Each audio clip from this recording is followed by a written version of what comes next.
హల్లెలూయా, హల్లెలూయా. అంశం ఏంటంటే చివరి రాత్రి భోజనం. చివరి రాత్రి భోజనం. మత్తయి సువార్త 26వ అధ్యాయం 17 నుంచి 30 మనం చూసినట్లయితే అక్కడ పస్కా భుజించుటకు మేము ఎక్కడికి పోదుమని ప్రభువారిని శిష్యులు అడిగినట్టుగా మనం చూస్తున్నాం. అప్పుడు ప్రభువారు అన్నాడంటే తమ శిష్యులకు ఆజ్ఞాపించిన ప్రకారము శిష్యులు పస్కా పస్కా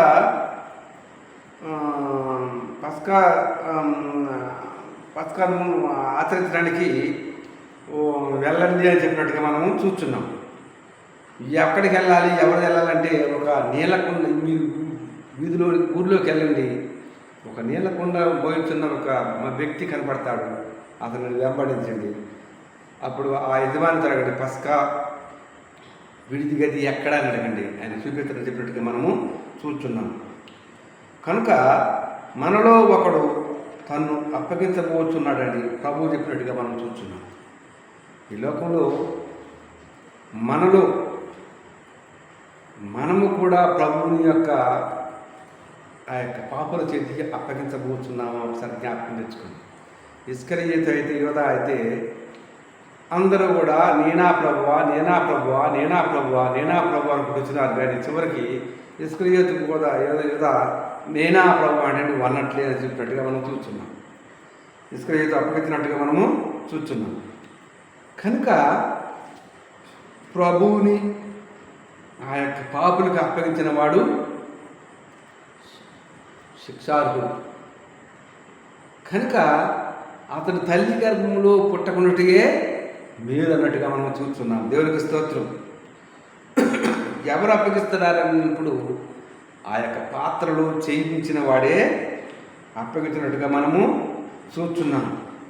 కనుక ఈ లోకంలో ప్రభువుని ఎన్ని వెండి నెలలకి అమ్మాడు ప్రభువారు ఎన్ని వెండి నెలలకి అమ్మాడు? 33 వెండి నెలలకి అమ్మాడు. దేవునికి స్తోత్రం. కనుక ఈ లోకంలో ప్రభువుని అమ్మినట్టుగా మనము చూస్తున్నాం. ఈ లోకంలో మనం కూడా ప్రభువుని అమ్మేవారిని కాకుండా ప్రభువుని మన యొక్క సొంత రక్షకుడిగా అంగీకరించినట్లయితే అనేక ఆశీర్వాదాలు పొందుకుంటాం. ఆయన ఏ పాపము చేయలేదు, కానీ ఆయన నోట ఏ కపటము లేదు. కానీ ప్రజలే ప్రభువుని శిష్యులు, ప్రజలే ఆ యొక్క సిలువేని కేకేసినప్పుడు సిలువ వేసినట్టుగా మనము చూస్తున్నాం. మన అపరాధం నిమిత్తము ఆయన అప్పగించబడ్డట్టుగా చూస్తున్నాం. మనం చేసిన ప్రతి అపరాధం నిమిత్తము ఆయన అప్పగించబడ్డట్టుగా చూస్తున్నాం. క్రీస్తు మన కోసం శాపమై ఆ యొక్క శిలోమాను మీద వేలాడబడుట శాపగ్రస్తమైన దేవునికి స్తోత్రం. కనుక అట్టి శాపగ్రస్తమైన దినాన్ని ఆయన మన శాపంలో ఆయన మోసి మనకి విడుదల విమోచన దయచేశాడు. కనుక ఈ కొద్ది మాటలు ముగిస్తున్నాను. క్రిస్టోఫర్ 820 ఛానల్ సబ్స్క్రైబ్ చేసుకుని అనేక మందికి చేర్చేవలసిందిగా కోరుచున్నాను. ఆమేన్.